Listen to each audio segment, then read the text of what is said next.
Bonjour et bienvenue sur la table ronde du management et du leadership, le podcast de RoboCoach Pro. Nous y parlerons de management, soft skills, ressources humaines, carrière, évolution du monde du travail, mobilisation des collaborateurs et bien sûr, leadership. RoboCoach Pro, ce sont des formations accompagnées, inter- et intra-entreprises, au service de votre évolution personnelle et professionnelle. Bonjour à toutes, bonjour à tous, bonjour Béatrice, bonjour Jean-Claude. Bonjour Damien, bonjour Jean-Claude, bonjour à toutes et à tous. Bienvenue à tout le monde pour ce nouveau webinaire mensuel RoboCoach Pro. Comme vous le savez, nous nous retrouvons tous les derniers vendredis du mois de 11h à midi pour aborder un sujet qui nous touche toutes et tous dans notre vie professionnelle et parfois personnelle. Avant de se lancer pleinement dans le sujet, un petit tour d'horizon de la présence RoboCoach Pro et du fonctionnement de cette plateforme Webikeo sur laquelle nous faisons notre webinaire pour celles et ceux qui la découvriraient. Vous avez un chat dans lequel c'est moi qui interagirai avec vous. Vous pouvez me poser vos questions, partager vos retours par rapport à ce qui est abordé pendant le live. J'en remonterai certaines à Béatrice et Jean-Claude que nous abordons en live, vous en avez l'habitude. Celles et ceux qui ne trouveraient pas réponse pendant le live, nous y répondons sur notre page LinkedIn, dont je vous mettrai le lien tout à l'heure, à raison de 1 par jour environ, sur les semaines qui suivent le live. Donc, elles trouveront toute réponse. Et puis, si dans la réponse que vous voyez, vous n'êtes pas pleinement aiguillé ou éclairé, vous pourrez, via LinkedIn, nous contacter directement, évidemment, avec grand plaisir. Sur cette plateforme Webikeo, vous avez aussi, sous nos caméras, sous là où vous regardez le live, un petit bouton « Je veux être recontacté » pour celles et ceux qui souhaitent, après le webinaire, que nous les recontactions pour échanger sur un besoin, une question, une problématique sur laquelle vous souhaiteriez des solutions. Vous avez aussi un bouton avec le livre blanc que vous pouvez télécharger.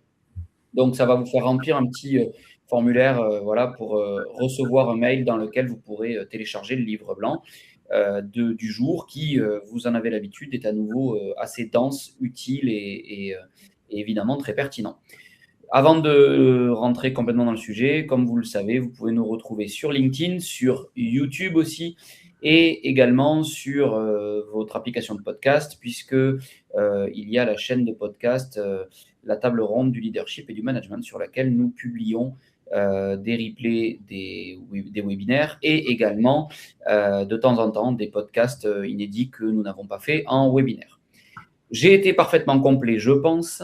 Bienvenue à toutes et tous. Et Béatrice, je ne me suis pas présenté. Et non. À chaque fois, vous en avez l'habitude aussi. Donc, je m'appelle Damien Olenzoyo, je suis formateur, consultant, auditeur en entreprise et établissement de santé depuis un peu plus de 13 ans maintenant. J'interviens et je me suis spécialisé sur tout ce qui est compétences comportementales, relationnelles, managériales et prévention de RPS, QVCT aussi. Et je suis un membre très heureux de l'équipe RoboCoach Pro. Là, j'ai été complet, Béatrice, je te laisse prendre la suite. Merci Damien. Bien, moi, je suis Béatrice Schneider, comme Damien vient de vous le préciser. Je suis directrice formation de l'Institut HCD et cofondatrice de l'Institut HCD avec Jean-Claude depuis 2011, depuis mars 2011. Et c'est là que je te cède la parole, Jean-Claude, également. Bonjour à tous, donc je m'appelle Jean-Claude Brunner, je suis responsable pédagogique de RoboCoach Pro et je n'ai pas autant de choses à dire que Damien, je m'en aperçois, mais je suis également spécialiste des comportements, c'est ce qui m'intéresse le plus, car c'est les comportements qui déterminent ce qui nous arrive dans la vie, beaucoup plus que nos valeurs, nos pensées, etc. Vous pouvez ne pas être d'accord avec ça, mais les comportements, c'est ce que les autres voient, et c'est ce qui me passionne pour cette raison même. Si vous me permettez, mes chers amis, de continuer, je vais rentrer tout de suite dans le vif du sujet, parce qu'il est assez dense ce matin, et donc je voudrais qu'on ait le temps d'aller jusqu'au bout. Alors, c'est un titre un peu dérangeant, hein. Arrêtons de croire que comprendre suffit. Depuis qu'on est tout petit, on nous dit une fois que tu as compris, il n'y a plus de problème, vas-y.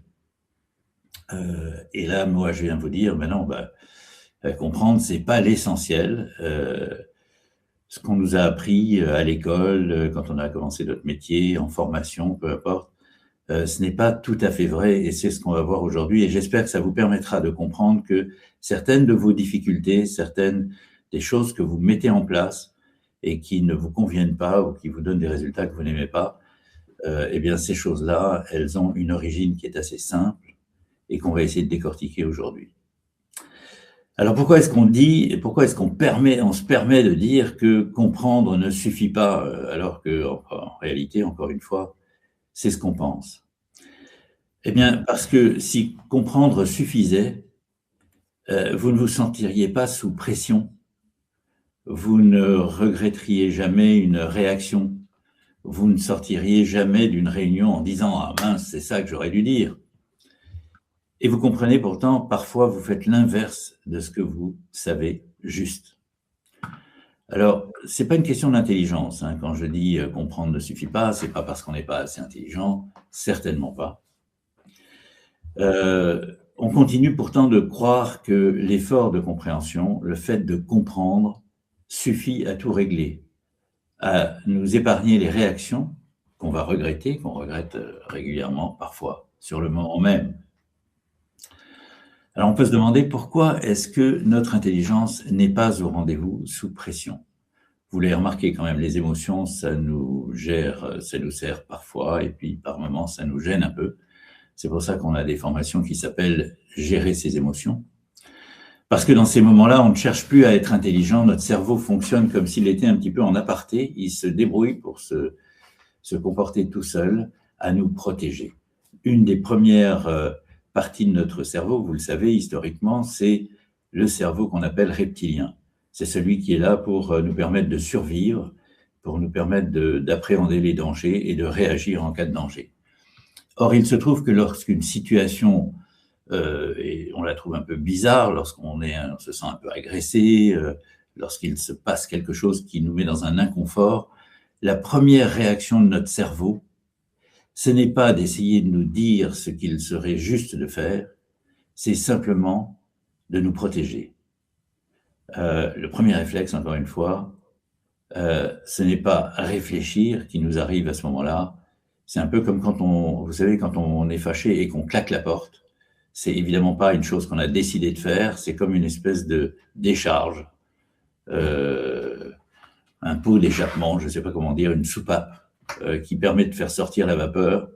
Donc vous voyez à quel point l'émotion est importante et à quel point elle nous, à la fois, protège, bien entendu, elle nous signale que ça va pas bien, mais en même temps, elle devient un handicap énorme si on en reste là. D'accord? Donc, le principe, c'est que nous sommes intelligents, nous comprenons ce qui se passe, mais lorsque nous allons être mis sous pression par une situation, c'est de ça qu'on parle, et Dieu sait si ça nous arrive quand même assez souvent dans la vie, quand on est sous pression, quand on est sous une émotion, évidemment, notre cerveau se met tout de suite à chercher à nous protéger. Il protège notre image, il protège notre place, notre légitimité, il va protéger nos résultats, hein, on a peur que tout ça déclenche quelque chose de non satisfaisant, et puis il va protéger aussi notre énergie. Alors qu'en réalité, ce qu'on aimerait qu'il fasse à ce moment-là, mais on n'en est pas capable, c'est qu'il nous dirige immédiatement vers la bonne attitude. Voilà. Est-ce qu'il y a d'ailleurs, je vous invite à, si vous avez des raisons de penser que mon discours est peut-être un petit peu rapide, que vous n'avez pas le temps de passer de la compréhension à la prise en compte, n'hésitez pas à le dire dans le chat afin que je corrige ou que je complète l'information dont vous avez besoin. Donc, comment est-ce qu'on peut faire pour que dans ces moments-là, où le réflexe de protection est là, il prend toute la place, comment faire pour qu'il ne soit plus le seul réflexe disponible? Est-ce qu'on peut amener autre chose? Alors, c'est ce qu'on va essayer de faire, évidemment, pendant ce webinaire. On va voir une façon simple et efficace de changer nos réactions. Le petit livre blanc dont Damien nous a parlé tout à l'heure et qu'on vous invite à télécharger, il est en fait, pour cette fois-ci, je crois que c'est la première fois qu'on vous propose ça, un programme d'entraînement pour tous ceux et celles qui pensent que le problème dont nous parlons ce matin est important dans leur vie et qui aimeraient bien intervenir et essayer de changer tranquillement les choses. Vous savez, c'est ce qu'on pense chez RoboCoach Pro. Savoir quoi faire, c'est important. Savoir comment le faire, c'est extrêmement utile. Mais savoir le faire, ça ne se met en place qu'avec une action qui s'appelle l'entraînement. Je vais vous proposer 3 points d'appui très simples, qui ne suppriment pas l'attention, bien entendu, on ne peut pas supprimer l'attention, je n'ai pas de recette pour ça, mais qui vont nous permettre d'éviter que notre cerveau décide à notre place. D'accord? Donc, il y aura des choses à faire. Encore une fois, ce sont des choses qui doivent être mises en place tranquillement et qui doivent venir remplacer le réflexe que nous avons d'habitude. Donc, je vous rappelle, le réflexe, c'est de se mettre en sécurité, de choisir finalement l'attitude qui va permettre de calmer le jeu plutôt que de choisir l'attitude qui va régler le jeu. J'espère que ce que je vous dis est clair. En réalité, on a tendance tout de suite à se protéger. On a tendance à calmer le jeu. Personne n'aime les conflits, hein. Donc, on essaye d'apaiser les choses, de faire en sorte que la tension disparaisse. Alors qu'en réalité, quand on fait ça, eh bien, parfois, on fait des compromis sur lesquels les autres vont sauter parce que c'est une aubaine pour eux. Mais nous, en réalité, on passe à côté de ce qu'on aurait pu ou ce qu'on aurait dû faire peut-être. Voilà. Donc, est-ce qu'il y a des réactions, Damien, Béatrice? Est-ce qu'il y a des choses? Pour l'instant. Non, pour l'instant, le chat est à l'écoute. Ouais. De tes propos. Il n'y a pas pour l'instant de questions ou de retours dans le chat. Mais ce qui serait intéressant quand même, c'est que vous puissiez, tous les participants et participantes, que vous puissiez déposer des expériences vécues dans votre quotidien, professionnel ou privé, hein, après tout, les deux sont liés, pour que nous, on puisse répondre pendant ce webinaire à vos questions, comme l'a précisé tout à l'heure Damien. Voilà. Ouais, très bonne idée. Très bonne idée. Nous sommes là pour vous aider, voilà, ce matin. Alors, ce qu'on va vous proposer maintenant, ce que je voudrais vous dire d'important, c'est que si vous voulez commencer à prendre les choses en main à ce niveau-là, on va vous donner 3 repères. 3 repères qui vont vous permettre de tranquillement, ou peut-être pas tranquillement, parce que ce n'est pas tranquille dans le fond, mais qui vont vous permettre de changer les choses, c'est-à-dire d'entraîner votre cerveau, non pas à directement essayer d'apaiser les choses, mais plutôt d'éclaircir les choses et de faire en sorte que la situation reprenne un sens qui vous convient davantage. D'accord? Donc, la première chose, il y a ce qu'on appelle les signaux faibles.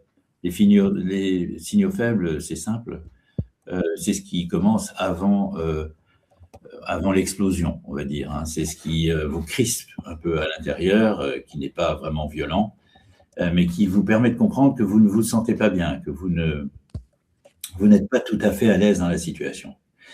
Et ce premier repère, ce signal faible, on va dire, c'est vraiment la première grande difficulté, c'est que en général, le cerveau commence déjà à l'étouffer un petit peu en disant non, non, on va calmer le truc, le malaise va disparaître, d'accord?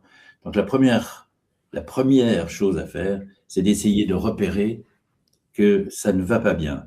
C'est-à-dire, on le repère, bien sûr, vous allez me dire que peut-être vous avez le sentiment que vous le repérez, mais est-ce que vous seriez d'accord pour dire qu'immédiatement, la charge émotive prend le dessus et on passe directement à la réaction qui est, encore une fois, de calmer le jeu plutôt qu'éventuellement réfléchir à comment arranger les choses, comment trouver une solution qui convienne mieux. D'accord? Donc, repérer, c'est déjà prendre un peu de recul. Disons, on ne va pas faire les choses différemment à ce moment-là, c'est simplement qu'on va voir que la tension est en train de monter et à partir de là, on prend un temps de recul. Hein, vous savez, c'est dans certaines de nos formations, notamment sur la communication, les gens nous disent « mais moi j'aimerais bien apprendre à avoir une répartie extraordinaire, j'aimerais bien réagir tout de suite, comment est-ce que je peux apprendre ça ?» Ça rejoint juste, je te partage en même temps le retour que fait Sophie dans le chat, qui rebondit exactement sur ce que tu dis là. Et après, je te partagerai une question de Sylvie aussi. Mais Sophie dit, exemple en entretien de recrutement, je suis très bien préparé et une question me fait réagir, 3 petits points, pas très bien sur le coup, 3 petits points, et en partant, je sais ce qu'il aurait fallu dire. Oui, voilà, exactement. Et il n'y a rien qui me donne plus de rage que ça, dans le fond, parce que je savais, j'étais compétent, j'aurais pu le faire et j'aurais arrangé les choses. Et en fin de compte, je ne me suis pas rendu compte, et c'est ça qu'on voit ce matin, que mon cerveau, pour me protéger, pour ce qu'il pense être mon bien, travaille à calmer le jeu, à chercher à calmer le jeu, à ne pas m'énerver, à ne pas dire n'importe quoi, à ne pas envenimer les choses, alors qu'en réalité, si j'arrivais à dépasser ce stade où le signal faible dont je parlais tout à l'heure m'a enfermé, eh bien, je retrouverais immédiatement mon intelligence. Vous vous souvenez, moi j'aime bien dire que les choses dont je suis le plus fier ne sont pas celles que j'ai dites sous le coup de la colère. Et donc, évidemment, je me méfie de moi. Je sais que ma colère, elle va peut-être me faire dire des bêtises que je vais regretter. Et du coup, qu'est-ce qui se passe? Eh bien, je ne dis rien. Je fais taire ma colère. Et donc, toute ma concentration va là-dessus. Je fais taire ma colère pour calmer le jeu, ne pas jeter de l'huile sur la braise, parce que je sais que ça va flamber.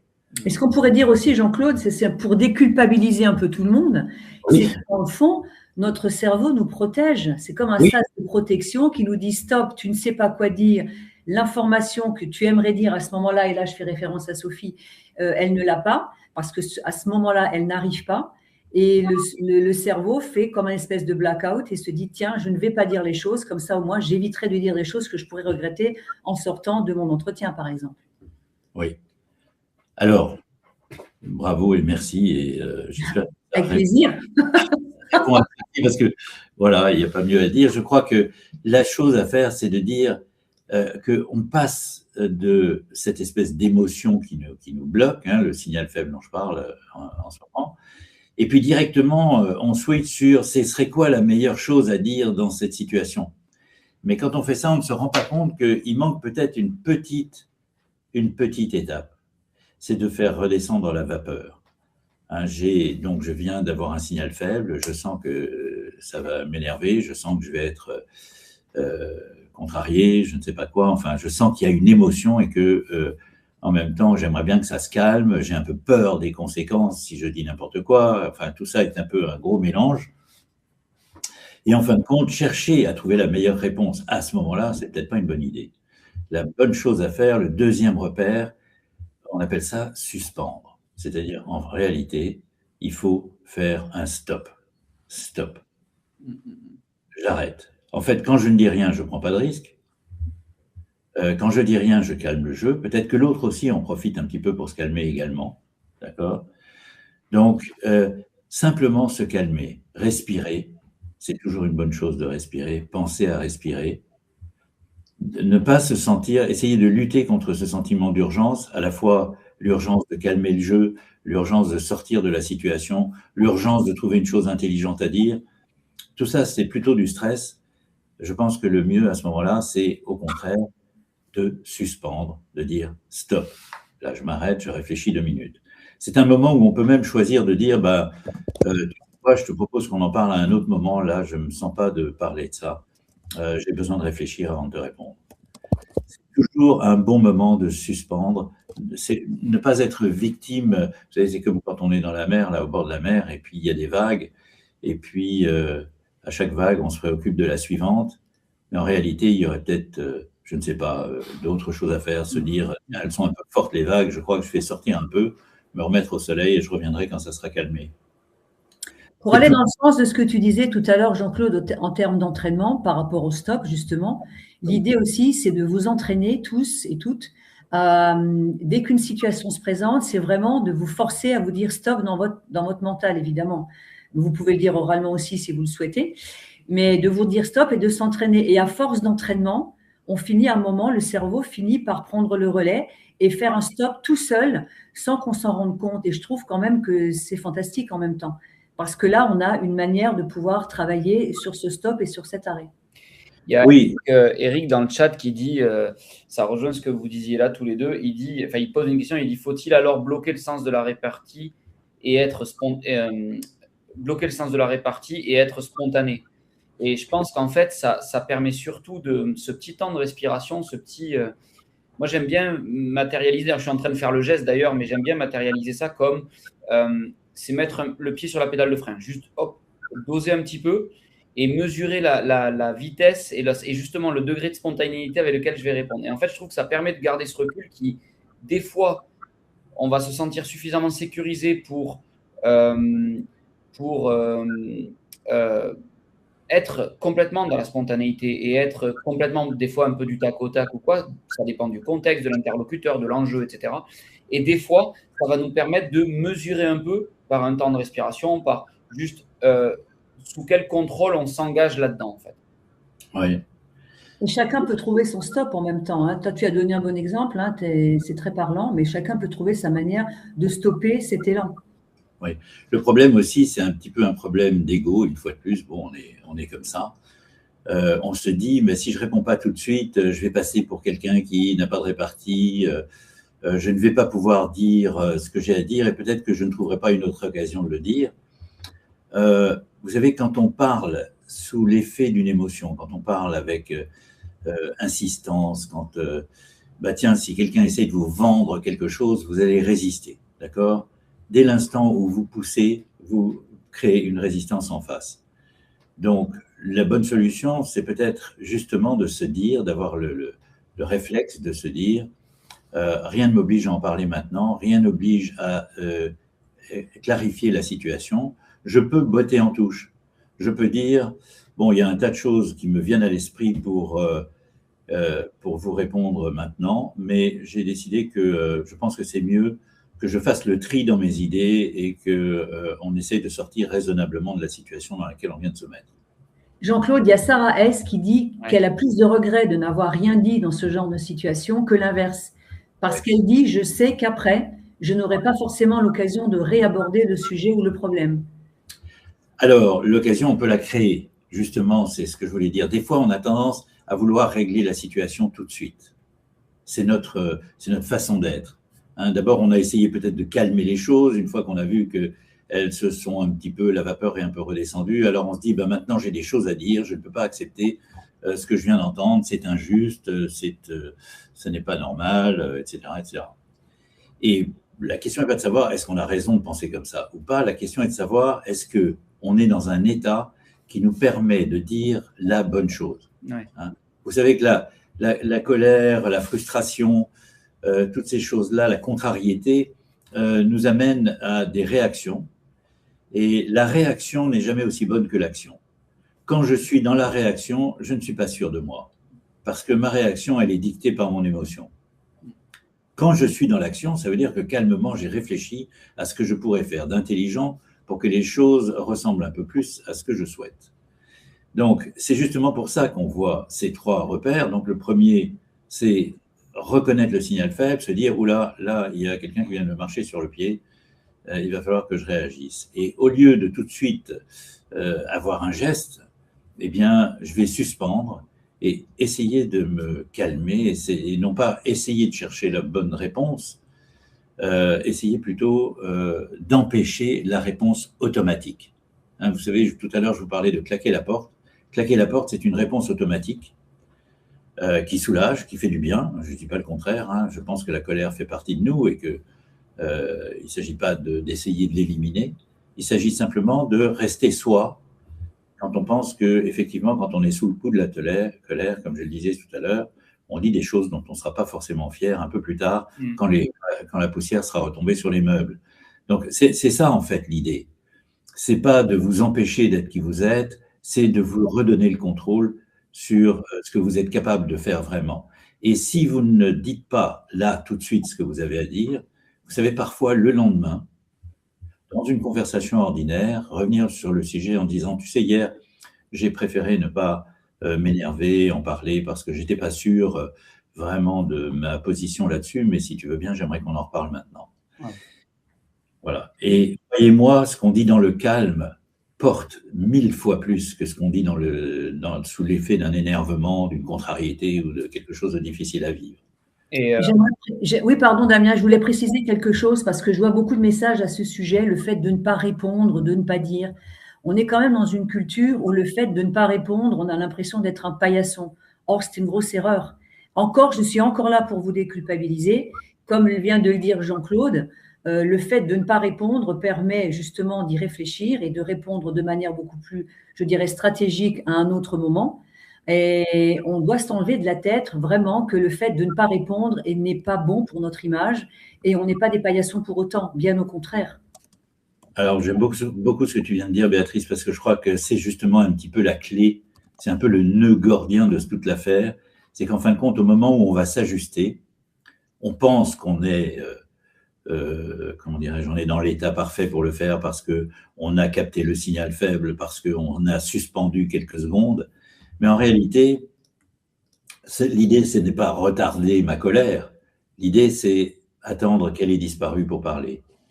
Et donc, on peut s'ajuster, et dans les manières de s'ajuster, c'est vraiment faire un petit changement et non pas essayer de changer la situation, mais simplement la ramener dans quelque chose d'un petit peu plus gérable.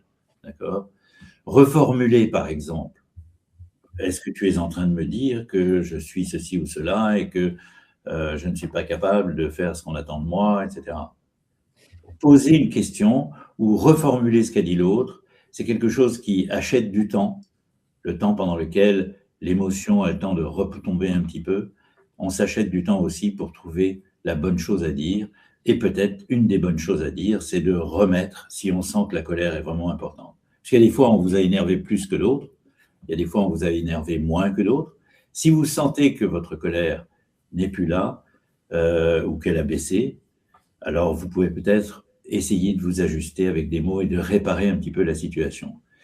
Mais je dirais que une des bonnes solutions, c'est de rester modeste et de ne pas essayer de ramener une situation qui ne fonctionne pas du tout à une situation qui fonctionne merveilleusement bien avec une seule phrase. D'accord ? Rappelez-vous quand même que si vous aimeriez avoir de la répartie, c'est souvent pour pouvoir vous venger tout de suite. Hein, un petit peu comme dans les bons films qui ont été écrits par un bon dialogue, par un bon dialoguiste. Eh bien, on a la bonne réponse, ça casse l'autre. Casser, ça vous rappelle des trucs. Brise de Nice, la casse. Oui. Oui. Je voulais rebondir sur ce que tu dis là et sur ce que Ferdinand qui pose une question et Amélie aussi dans le chat qui pose une question très intéressante. Il y a deux choses dont j'aimerais parler par rapport à ça. C'est déjà garder en tête que à chaud, vous allez être plein, alors soit d'hormones qui vous disent attention, danger, et vous allez vous refermer. C'est pas une question de compétence, c'est pas une question de charisme, c'est pas une question, voilà, on a des mécanismes, tu en parlais au tout début, très primaires dans notre cerveau à ce niveau-là, qui vont faire que vous pouvez vous mettre en mode sécurité. Ou alors, à chaud, l'autre comme vous, ça peut être plein d'hormones qui viennent vous susurrer, t'inquiète, je gère. Où je peux gérer, mais en fait, non, vous ne gérez pas. On n'a jamais dénoué un vrai conflit à chaud. Donc, c'est juste quand on y revient, ça rejoint la question que pose Amélie. Comment faire pour y revenir plus tard ? Il y a une chose à garder en tête quand vous y revenez plus tard, c'est qu'entre le à chaud et le à froid, il doit y avoir un équilibre entre fermeté et tact. On va dire ça comme ça. Ça veut dire que si à chaud, vous vous êtes trop laissé marcher sur les orteils, je reprends ton image de tout à l'heure, quelqu'un qui a marché sur les orteils ou sur les pieds, et qu'à chaud, votre réaction, ça a été plutôt de rien dire, d'attendre, parce que votre personnalité, c'est de dire à chaud, ça peut envenimer, je ne me positionne pas tant que je n'ai pas repris du recul. Ça, c'est une qualité. Hein. C'est les films à l'américaine avec la répartie qui tue et tout le public qui nous voit et la musique, ça, c'est pas la vraie vie. Donc, c'est une vraie qualité que d'être capable de ne pas réagir à chaud et de prendre une position qui est éclairée. Donc, si à chaud, vous vous êtes laissé piétiner un petit peu trop, il faut qu'à froid, et ça demande ça demande une énergie, parce qu'une fois qu'on est à froid, on se dit, ouais, mais pourquoi y revenir ? C'est passé, c'est bon, je ne vais pas rebrasser ça, c'est pas agréable comme discussion. Et vous allez avoir plein de bonnes raisons. Mais à froid, ça demande de se discipliner un peu sur revenir et dire, écoute, j'aimerais qu'on reparle de ce qui s'est passé hier. Ça, je n'ai pas apprécié. Ou là-dessus, moi, je ne me suis pas senti à l'aise. Et il faut qu'il y ait un peu de fermeté qui vienne compenser ce trop de tact. Et par contre, si à chaud, des fois, vous avez peut-être une personnalité où vous allez réagir, être plein de réactivité et des fois manquer de tact, bien à froid, il faudra venir rééquilibrer ça en disant, bon, hier j'étais stressé ou hier quand il se passait ça, tu as vu, ça m'a fait réagir, mais j'aimerais qu'on en reparle posément parce que c'est quand même un sujet important. Ça demande cette énergie-là. La deuxième chose que je voulais aborder par rapport à ça, c'est le fait qu'il y a un outil qui existe. On n'en parle pas formellement là, mais on pourra faire un article LinkedIn là-dessus. Voilà. il y a un outil qui existe qui s'appelle les 4 R et qui reprend ça aussi. Qui reprend, j'y pense parce que ça reprend ce qu'a dit aussi Muriel tout à l'heure. Et on retrouve ça. On retrouve le premier R, c'est se retirer de la situation. Le deuxième R, c'est laisser redescendre la tension. Donc, ça rejoint aussi ce que disait Sandra sur comment on fait quand ça monte et qu'on va exploser. Il faut trouver un moyen de faire redescendre cette tension, pas faire cocotte minute. Le troisième R, c'est prendre du recul. Et le quatrième R, c'est revenir dans la situation. Une fois qu'on a pris le recul, ils ne se font pas dans le désordre, quoi. Donc voilà, juste je voulais rebondir en amenant ça. En tout cas, je voulais dire merci beaucoup, Damien, pour ta démonstration. Une pointe d'humour quand même, parce que tu m'as fait penser à quelque chose, tu m'as donné une idée. On pourrait peut-être prendre nos téléphones quand on sent que la tension monte, mettre en fond musical Dark Vador ou Massacre à la tronçonneuse et en avant la musique. Ça pourrait être intéressant aussi, voir ce que ça pourrait donner. C'était juste une pointe d'humour. Hein. Oui. Se soigner le mal par le mal, comme disait ma grand-mère. Oui. Et je me permets juste de dire à Frédéric qui parle d'imprécision, c'était mon cœur d'études et de sujets d'études. Et non, quand je parle d'hormones, c'est vraiment ça. Et elles sont vraiment le déclencheur derrière les émotions. Et la personnalité est en fait un sujet bien plus complexe. Voilà, j'aborde ces sujets-là en connaissance de cause. Merci pour les 4 R en tout cas, qui plaisent beaucoup apparemment. Oui, c'est une excellente méthode. En fait, c'est le résumé de ce qu'il faut faire. C'est une autre façon de dire de ce qu'on dit peut-être ici. Mais c'est vrai que c'est ça. Voilà. Prendre du recul, c'est peut-être une des choses les plus difficiles à faire, mais surtout à chaud. Et tant que vous êtes convaincu que c'est à chaud qu'il faut régler la question, par exemple, il y a une phrase que j'aime beaucoup parce qu'alors, pour semer le désordre, il n'y a pas mieux. C'est « Je ne peux pas te laisser dire ça ». Alors ça, c'est la phrase qui tue parce que de quel droit est-ce que tu donnes le droit à l'autre de dire ce qu'il veut ou pas? C'est compliqué. Et à mon avis, ça ne calme pas le jeu. D'accord? Donc, il faut essayer de ne pas avoir ce genre de réaction. Et chacun a le droit de penser ce qu'il veut à ce sujet, mais peut-être que se dire je préfère botter en touche et ne pas vous répondre maintenant parce que ce que vous me dites m'a vraiment surpris et j'aimerais avoir le temps d'y réfléchir un peu. Je ne crois pas que ça dévalue ni votre image, parce que ça donne l'image de quelqu'un qui a repris le contrôle, ni d'ailleurs la valeur de ce que vous allez dire, même si vous le dites le lendemain ou la semaine d'après. En réalité, si c'est profond, le temps n'est pas un problème, puisque c'est profond, il va falloir le régler. Si c'est superficiel, à quoi bon avoir raison? D'accord? Nous avons tous un rapport différent au besoin d'avoir raison. Certains d'entre nous ont vraiment besoin de ça pour arriver à survivre en termes de « oui, je m'accepte tel que je suis et je suis content de moi ». D'autres trouvent que ça n'est pas très important d'avoir raison. Il y a des moments où, d'ailleurs, on constate que sur le moment, on n'aura pas raison, quoi qu'on dise, parce que l'autre est en position de force, parce qu'on est minoritaire dans notre point de vue. Parfois, dans les réunions, ça arrive. On est le seul ou la seule qui pense comme ça, et du coup, c'est difficile à vendre parce que tout le monde est convaincu de l'inverse. Alors, ça veut dire que peut-être il faut… Béatrice a utilisé tout à l'heure un mot que j'aime beaucoup, et je trouve qu'il est toujours intéressant de le garder quelque part dans un coin de sa tête, c'est le mot stratégie. Est-ce que je préfère régler médiocrement la situation tout de suite, puisque je n'ai pas récupéré 100% de mon cerveau, ou bien est-ce que je préfère botter en touche et me dire que je vais préparer quelque chose qui va vraiment donner de la profondeur à mon propos, qui va me permettre de construire un argumentaire que l'autre finira par accepter parce qu'il ne sera pas, comment dirais-je, en train de pousser ce qui le ferait résister, comme je disais, mais qu'il sera simplement une façon… vous voyez, il y a deux façons de vendre. Vous pouvez essayer de vendre en essayant de convaincre l'autre absolument parce que vous voulez qu'il achète votre idée et vous voulez qu'il tombe d'accord avec vous.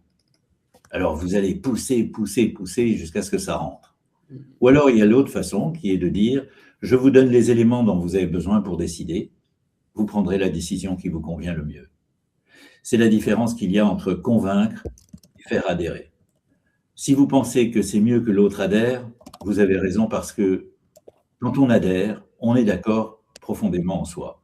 Lorsqu'on a été convaincu, il peut toujours arriver un moment plus tard où on se réveille et on se dit « mais pourquoi je suis d'accord avec lui? Dans le fond, ça ne me convient pas du tout. » D'accord? Donc, Tout ça, ça se tient ensemble, si vous voulez. Et c'est pourquoi il est important d'essayer de résoudre le problème d'abord avec soi-même.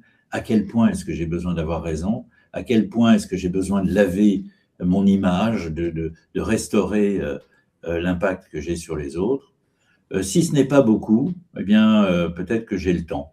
J'ai le temps de faire valoir mon point, j'ai le temps de convaincre les autres, j'ai le temps de leur donner partiellement raison et de les amener à comprendre que je n'ai pas tout à fait tort non plus, etc. Je ne sais pas comment vous allez faire les choses. Toutes les situations sont uniques, au fond, même si elles se ressemblent. D'accord? Donc, je reviens à l'entraînement, la notion d'entraînement que je vous disais tout à l'heure. C'est ça qu'on vous propose en livre blanc cette fois-ci. C'est vraiment un entraînement sur 7 jours dans lequel vous allez, et éventuellement, si vous voulez mon avis, 7 jours multipliés par 10, parce que peut-être que la première fois, vous n'y arriverez pas tout à fait, la deuxième non plus. Donc, c'est vraiment quelque chose qu'il va falloir entrer en vous tranquillement, et vous aurez ce repère, ce document qui vous permettra d'y revenir tout le temps et de vous faire un véritable programme.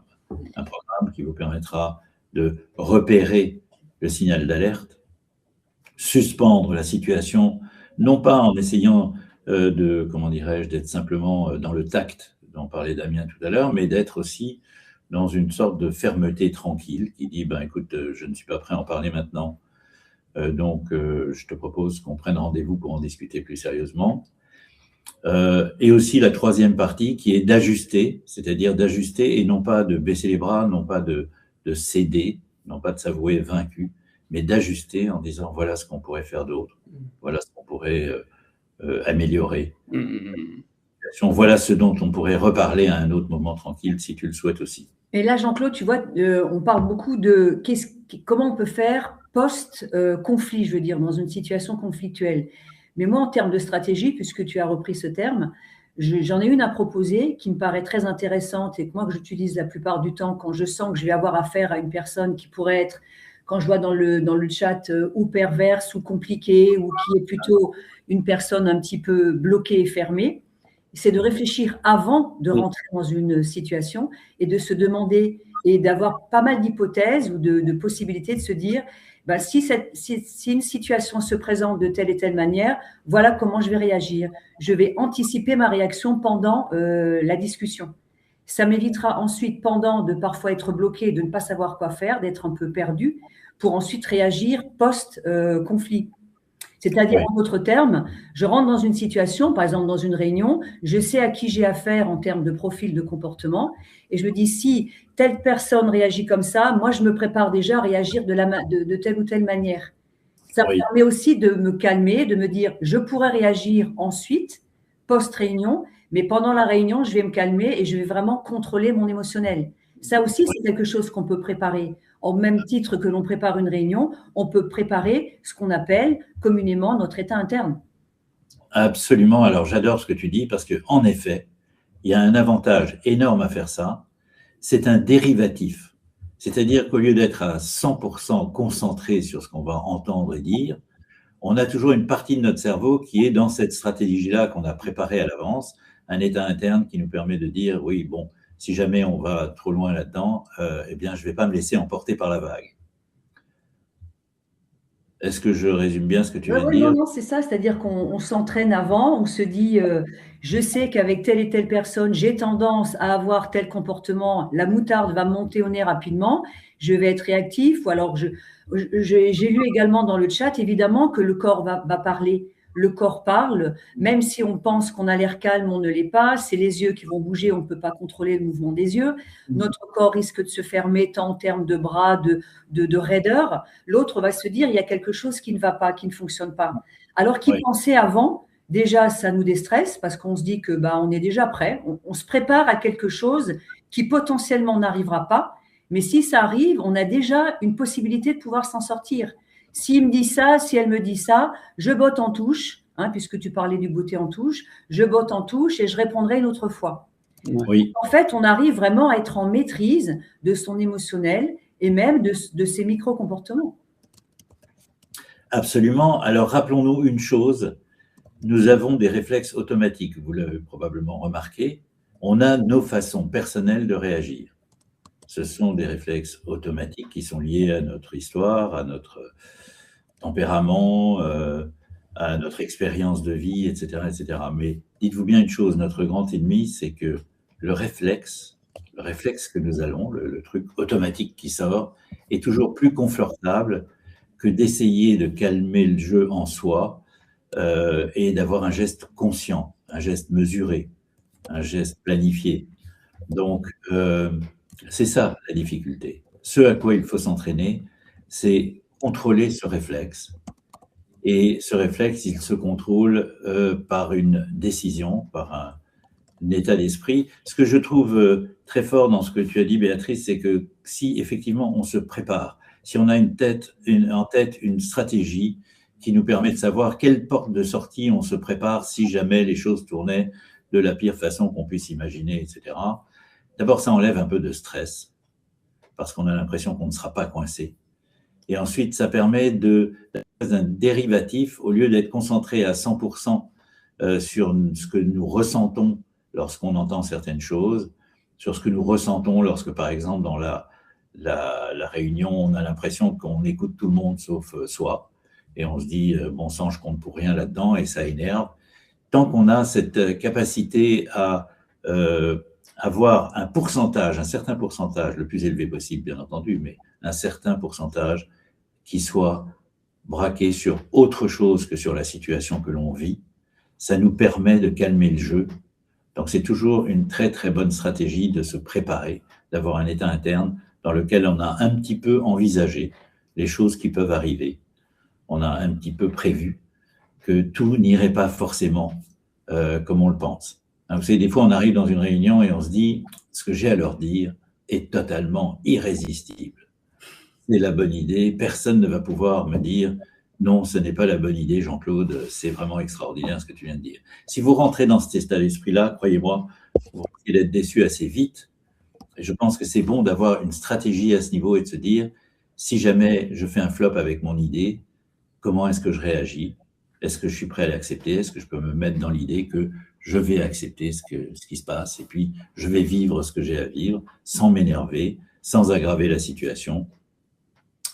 Et pour y arriver de mieux en mieux, je vais prendre cette espèce d'entraînement, ce petit programme de 7 jours, encore une fois que vous pourriez télécharger si ça n'est pas déjà fait, mais qui va vraiment vous aider à mettre votre stratégie personnelle. Ce n'est pas quelque chose qui vous dirige, c'est quelque chose qui vous donne des idées.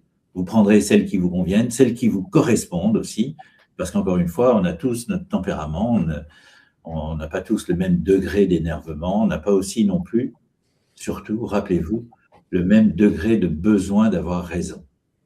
C'est peut-être une chose à raisonner vraiment. À quel point est-ce que j'ai besoin d'avoir raison ?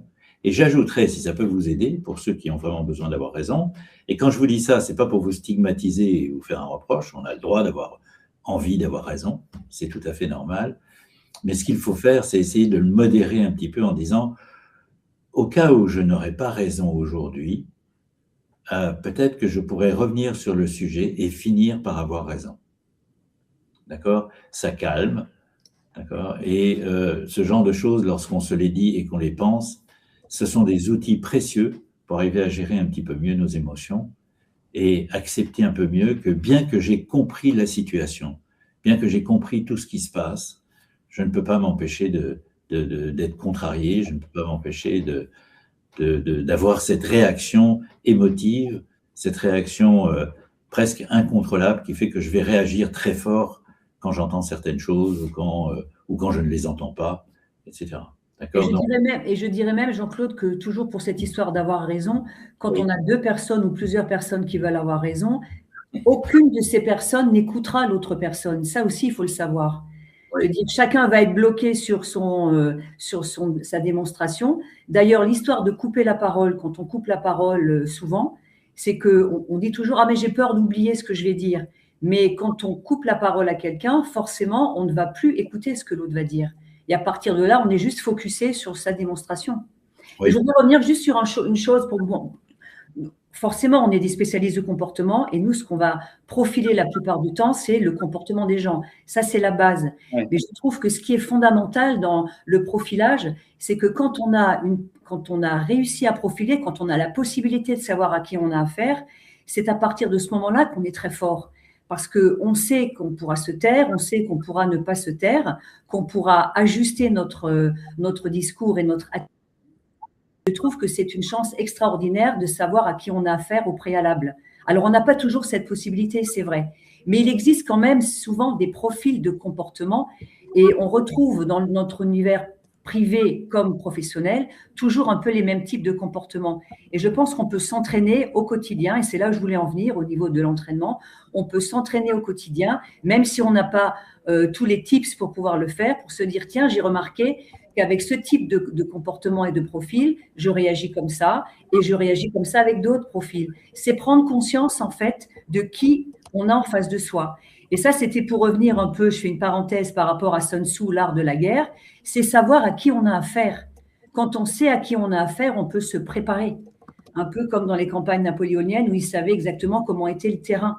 Et je trouve que savoir à qui on a affaire et se préparer, c'est la clé de la relation. Oui. Voilà. Oui, Alors, c'est important de garder, pardon, je reviens sur ce que disait Sylvie aussi là à l'instant, elle mettait dans le chat le fait que on peut anticiper, mais en situation, ça peut toujours être différent. Je pense que c'est vraiment important de trouver ce juste milieu entre taux de préparation et d'anticipation, souvent aussi de ses propres réactions, c'est-à-dire de savoir, attention, face à cet interlocuteur ou dans cette situation, je sais que moi, je peux me retrouver en difficulté. Par contre, ou que ça peut me faire réagir, ou que lui peut me faire sortir de mes gonds, et par contre, trouver ce degré entre préparation et souplesse. Parce qu'effectivement, comme tu disais tout à l'heure, si on s'enferme dans des scénarios, on va être complètement pris de court si jamais la situation nous en fait sortir, en fait. oui. Alors, j'aimerais juste répondre à Ferdinand parce que j'aime beaucoup sa question. Devons-nous tous et toutes être des psychologues au travail en plus de ce qu'il y a à faire? Non, bien sûr que non. Mais on l'est déjà d'une certaine manière sans le savoir en fait. Quand on s'entend, enfin quand on a mis en place des stratégies pour être en phase avec des membres de sa famille, avec ses amis, on adopte déjà des comportements de psychologie. On fait tout ça avec nos enfants, la manière de vouloir les faire manger. On est tous dans l'influence et dans l'observation du comportement des autres. Évidemment, on ne va pas vous demander d'être des psychologues, mais de prendre un certain recul pour pouvoir justement se dire, tiens, cette personne a telle et telle attitude. D'ailleurs, moi-même, quelle est mon attitude dans telle et telle situation? On passe notre temps à s'ajuster ou ne pas s'ajuster dans notre quotidien, si on y réfléchit bien. Même en voiture, à la boulangerie, partout. Tout à fait. Et je voudrais ajouter une chose, c'est que nous sommes tous profileurs, que vous le croyez ou pas, vous êtes des profileurs, simplement vous n'écoutez pas ce que vous observez. Ce que dit Béatrice est important. Quand on observe l'autre, et on sort un petit peu de la pensée que l'on a soi. Hein, par exemple, quand vous voulez convaincre quelqu'un, vous ne pensez plus au quelqu'un en question. Vous ne cherchez plus forcément à savoir qu'est-ce qui va pouvoir le convaincre ou à quoi est-ce qu'il pourrait adhérer. Mais pourtant, vous le faites. Vous le faites, mais peut-être que vous pourriez le faire davantage. Donc, je dirais, psychologie, oui, qui est-ce qui pourrait rejeter la psychologie? Nous sommes des êtres de psychologie, mais plutôt que de penser psychologie, pensez comportement. Qu'est-ce que je pourrais faire? Qu'est-ce que je vois chez l'autre? Qu'est-ce que l'autre est en train de faire? Comment est-ce que je suis en train de réagir par rapport à ce qu'il me dit? On peut faire tout ça sans aucune notion de psychologie. C'est plutôt la notion de j'observe l'autre, je prends l'autre en compte. Il n'est pas sûr qu'il pense comme moi, il n'est pas sûr que je pense comme lui, etc. Donc vraiment, mettez-vous dans un état de recul. Presque on pourrait dire que la deuxième partie, le deuxième repère qu'il faut prendre en compte, c'est vraiment suspendre, faire un pas en arrière par rapport à la situation et se demander quelle serait la meilleure façon de m'ajuster pour que les choses n'empirent pas et pour que je n'emmène pas cette situation ni dans l'abandon, c'est-à-dire j'accepte l'idée que je suis incompétent dans la situation, ce que personne n'a envie de faire, hein, on est bien d'accord là-dessus, et il n'y a aucune raison d'avoir envie de le faire, et il n'y a aucune raison de le faire. Donc vraiment, suspendre ne veut pas dire admettre, accepter, s'avouer vaincu, parce que tout ça, c'est des choses qui sont liées plus à notre ego qu'à la réalité de la situation. Donc, faites attention à ça, encore une fois, sans parler de psychologie. Donc, Ferdinand, pas de crainte trop à ce sujet-là. On est vraiment dans quelque chose qui est plutôt de l'observation du comportement de soi-même et de l'autre, et aussi de la capacité à prendre un certain recul. Et pour ça, il faut une méthode. Tout à l'heure, on parlait de stratégie. La stratégie, c'est de se dire, eh bien, je vais repérer ce qui m'arrive lorsque j'écoute parler cette personne, ou lorsqu'on me coupe la parole, ou lorsque je me sens pas bien dans une situation. Je repère. Si vraiment, effectivement, je constate que ça ne me convient pas, je suspends. Je me mets un peu en retrait. Croyez-moi, c'est faisable. Alors, évidemment, quand on le dit comme ça, peut-être que vous vous demandez, tiens, mais comment je vais faire ça? Comment est-ce que je suspends? Comment est-ce que je repère? Comment est-ce que j'ajuste ensuite? C'est pour ça qu'on a pensé vous être utile avec une méthode qui vous permet de vous entraîner. Encore une fois, le simple fait de vous y mettre, vous allez voir à quel point ça fait bouger des choses. Ne cherchez pas de résultats immédiats. S'entraîner, si vous n'avez jamais joué au tennis et que je vous donne une balle et une raquette en vous disant frappe la balle et mets-la de l'autre côté du filet, peut-être que ça vous prendra 10 minutes pour y arriver, à force de frapper des balles. Peut-être que ça vous prendra 3 jours, mais si vous avez décidé d'y arriver, vous y arriverez. Il suffit de s'entraîner. J'aimerais juste rajouter quelque chose, pardon Jean-Claude, par rapport à Ferdinand, parce que ça m'est venu. Pour la plupart des gens, je ne sais pas si Ferdinand a des enfants, mais pour la plupart des personnes qui ont des enfants, ils ne sont pas tous psychologues. Moi, j'ai plein d'amis autour de moi qui n'ont pas fait d'études à ce sujet pour pouvoir s'occuper des enfants, avoir des comportements, comprendre quand l'enfant a une crise. Au supermarché, prenons l'exemple classique, on arrive à trouver des trésors à l'intérieur de nous pour pouvoir justement abonder et calmer une situation. Donc, si on peut le faire avec des enfants, je dirais qu'on est capable de le faire avec des adultes, puisque finalement, l'enfant n'est qu'un adulte qui a grandi avec un peu plus de caprice, on pourrait dire ça. Et je rebondis sur effectivement Frédéric qui dit que c'est ce qu'on appelle l'intelligence émotionnelle, effectivement, et sur Eric qui parle de métacommunication. La métacommunication, ce serait vraiment intéressant qu'on fasse un petit article sur LinkedIn là-dessus. Pour l'idée. Et il y a deux choses qu'il faut garder en tête, qui sont, je trouve, des bons guides dans ces situations-là. C'est, dans un premier temps, il peut y avoir une règle d'or aussi, c'est que tant que vous en êtes capable, la métacommunication, donc juste pour le faire très rapide, métacommunication, c'est communiquer sur comment je vais communiquer, sur communiquer sur ce que je ressens et qui fait que je vais communiquer comme ça.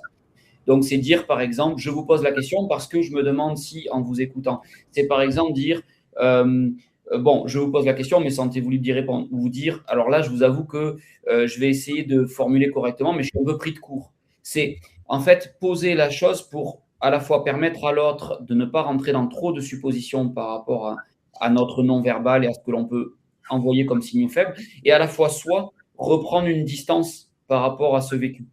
Et la deuxième chose, c'est pour garder un aspect positif et optimiste par rapport à ça, gardez en tête que c'est souvent quand vous refaites le match à froid que vous introduisez des biais, et que refaire le match à froid, c'est très facile de se dire j'aurais dû, j'aurais pas dû, il fallait simplement que, pourquoi j'ai pas pensé à dire ça, il y avait qu'à. En fait, il y a beaucoup d'études, notamment une qui a été faite sur des pompiers, chirurgiens, militaires, etc., qui gèrent des situations d'urgence, qui montrent que notre cerveau a chaud, y compris quand il se tait, y compris quand on se dit après coup, mais j'ai manqué de répartie, j'ai pas osé. En fait, il analyse. En fait, il travaille pas moins bien, il travaille différemment, il travaille plus rapidement et souvent mieux. Et en fait, il prend en compte un nombre de paramètres très importants qui font que souvent s'abstenir, c'est une vraie bonne stratégie, et c'est après qu'on vient nous juger ça négativement par nos codes sociaux, par le jugement de valeur que je vais porter là-dessus, la représentation que j'en ai, etc. Et en fait, ils ont montré aussi que c'est souvent quand on réagit en créant des dégâts avec des notions de fierté qui peuvent entrer en jeu, de comportement défensif, etc., que là, on va souvent, squeezer cette partie-là du travail du cerveau, reprendre la main inopportunément et finalement créer plus de dégâts. Donc, gardez en tête que, en fait, très souvent, à chaud, notre cerveau, il connaît le chemin, même si on n'en a pas forcément conscience. Voilà. Et souvent, on se juge de façon délétère à froid. Et c'est ce jugement-là qui est souvent plus une erreur que des fois le fait de s'être abstenu ou d'avoir fait preuve de nuance à chaud. Très juste, Damien, très juste. Et puis, pour répondre à Joël, oui, parfois, selon l'expression consacrée, il est important de fuir. Courage, fuyons. Oui, parfois, fuir est nécessaire sans suspendre en cas de danger réel. Je suis d'accord avec vous. Alors, pour tous ceux parmi vous qui trouvent que c'est extrêmement important de progresser dans ces moments-là, de ne plus vivre ce genre de choses, d'abord parce qu'elles sont frustrantes, parce qu'aussi, quelque part, c'est votre place dans l'équipe, votre place dans l'organisation qui est en jeu. Si vous avez le sentiment qu'on ne tient pas compte de ce que vous dites ou pas suffisamment, etc., moi, je vous propose de vraiment mettre cet entraînement en place. Si ça ne marche pas pour vous, si vous n'y arrivez pas, si vous n'arrivez pas à vous en souvenir, sachez que nous avons mis aussi en place, parce que c'est pour nous quelque chose d'extrêmement important, d'aider tout le monde à ce niveau-là, d'améliorer la qualité des relations en entreprise, parce que vous serez peut-être d'accord pour admettre l'idée que, au fond, il y a très souvent des dommages sur la relation, parce qu'à force de se sentir frustré avec des personnes, on finit par un petit peu stigmatiser soit leur image, soit la nôtre. Et pour éviter ces dommages-là, et si c'est important pour vous, sachez qu'on a mis en place un système qui permet d'avoir l'appui nécessaire dans le moment où ça se produit, justement pour vous entraîner à préparer les choses, à mieux réagir.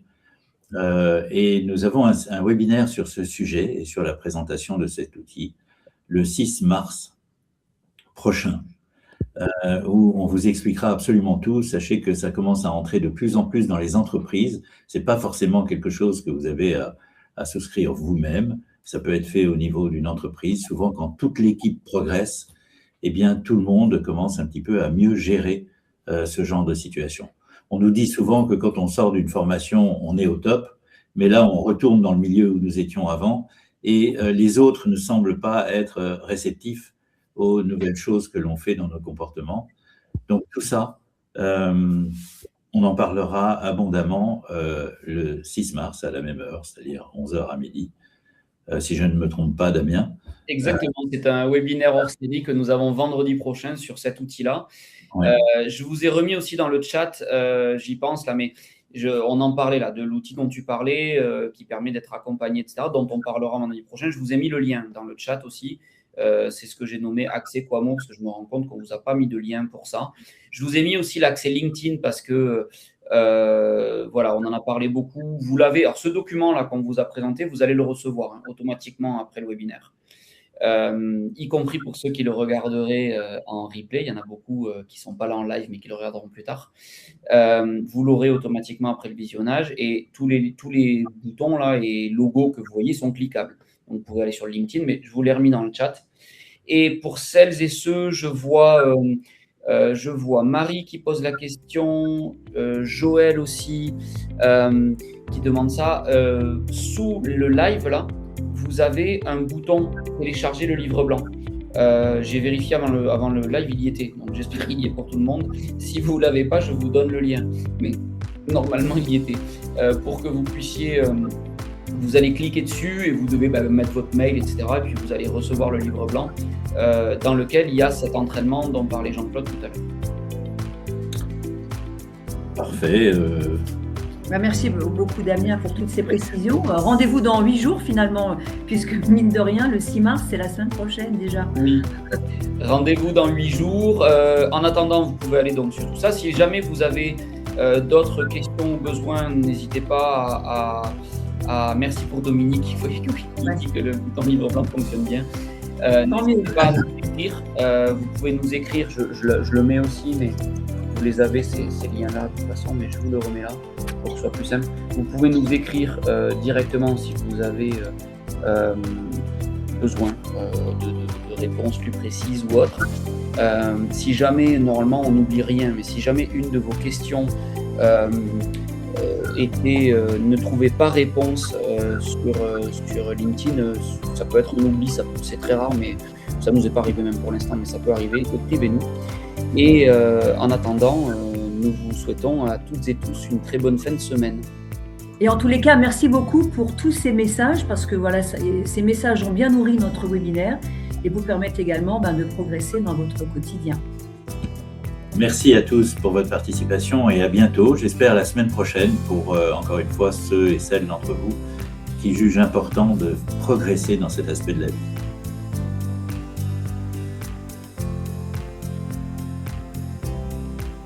Vous avez apprécié ce podcast ? Abonnez-vous, likez et partagez-le. Retrouvez-nous sur YouTube, LinkedIn et sur robocoachpro.com. À bientôt pour un nouveau podcast ou en formation.